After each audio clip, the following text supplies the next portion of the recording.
Hello everybody, and a very warm welcome back to another episode of our MUSE in the DMs podcast.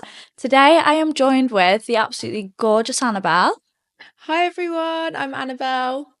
And we're going to be going through a little bit more about the model side of things, speaking to Annabel about how she got into the industry and all fun things like that. So I first just wanted to ask really how you got into the industry. Like, how did you find yourself in the modelling space? So I was actually scouted on Instagram back in 2020 by the founder himself, he who shall not be named. So actually it was really weird. All of my casting and stuff was a Zoom call. And obviously because I'd never done modelling, I was so anxious about it, but also not because I didn't know what to expect and what did I have to lose. Yeah. So all of my castings were done on Zoom and they were just like, yeah, you look fine. And that was it. And I worked full That's day, so wild. no training, Yeah. anything, just off you go. That's so wild that was like a thing that happened. Yeah, it was amazing. I didn't even think about the modelling industry during COVID. I didn't even think about how it would impact that, and it's literally... Because I think for a lot of people, obviously some places weren't shooting or they had all of these restrictions, but actually people were buying so much. They were just online shopping, tracksuits, everything. So you needed shoes. Yeah. There was so much coming out. So yeah, I just got really lucky in the time that I was signed and all of that. Oh, amazing. Wow. On that then, I guess because you've always been sort of because you've been in the industry for a while now, is there any misconceptions that are construed when people find out that you're a model?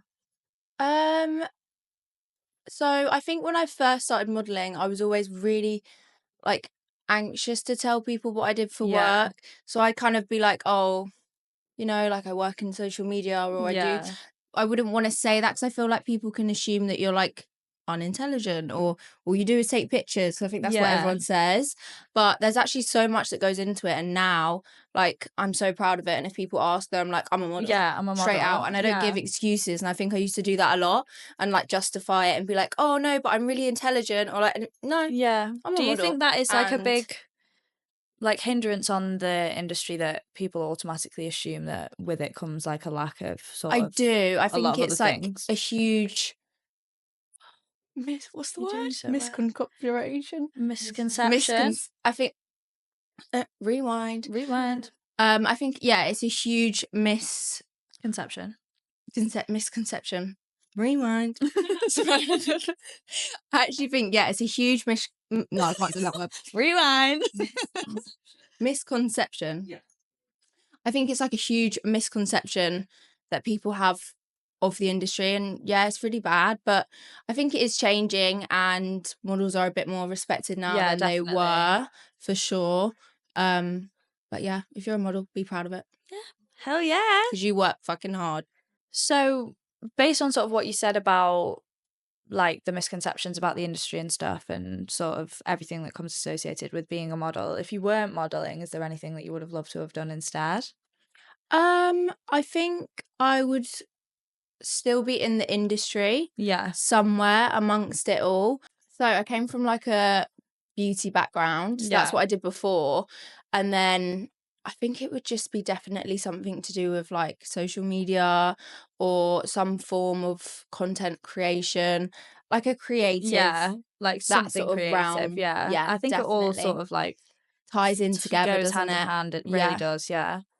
So when you're actually on set, do you have anything that sort of is a little ritual or a backstage snack that you take with you? So not really something that I do on set, but before every shoot, and I've done this for 5 years.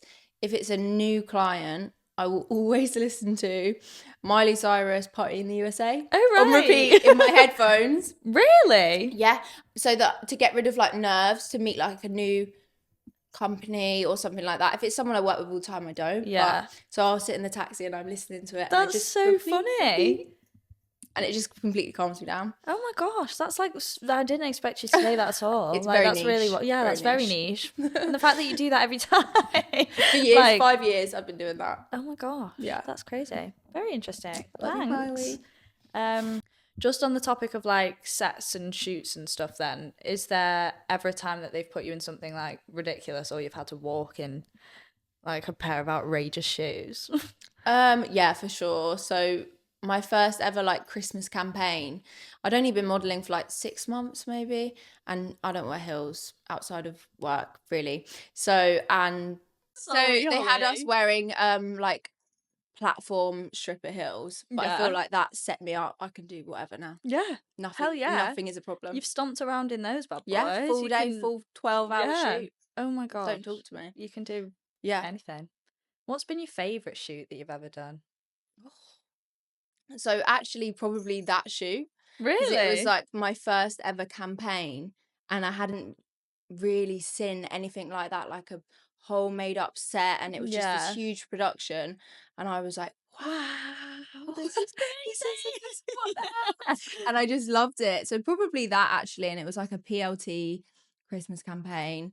But I've done such like amazing things. I have to pinch myself sometimes. Oh, that's so nice. My humble queen.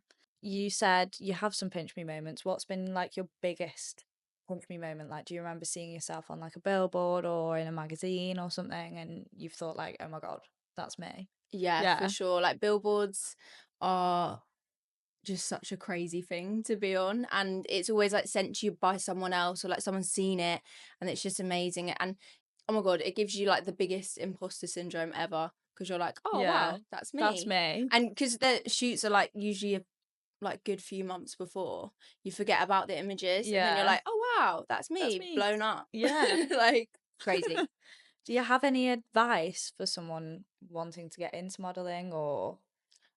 So the only advice that I would have is probably to that's so cringe. No, But say it. be yourself, and that is your biggest selling quality to anyone, is that you are you and you are different from someone else. They don't want to book you because you're like this person. They want to book you because you're you. True. So that's beautiful. Yeah. Well, thank you so much for coming on. Thanks for Annabel. having me. It's been amazing having you. And thank you to all of you for watching. We'll see you in the next one. Bye. Wait, stop. By Zach, the founder himself. I'm embarrassed now, Ollie. You've made me upset. Brilliant. Should we cancel? Walk, like shoe. Hello? Is it me you're looking for? No. Miss Dysphoria, what is it? Imposter syndrome. Imposter syndrome. Oh, right. Rewind. Back we go. Just on the topic of like sex. Sex.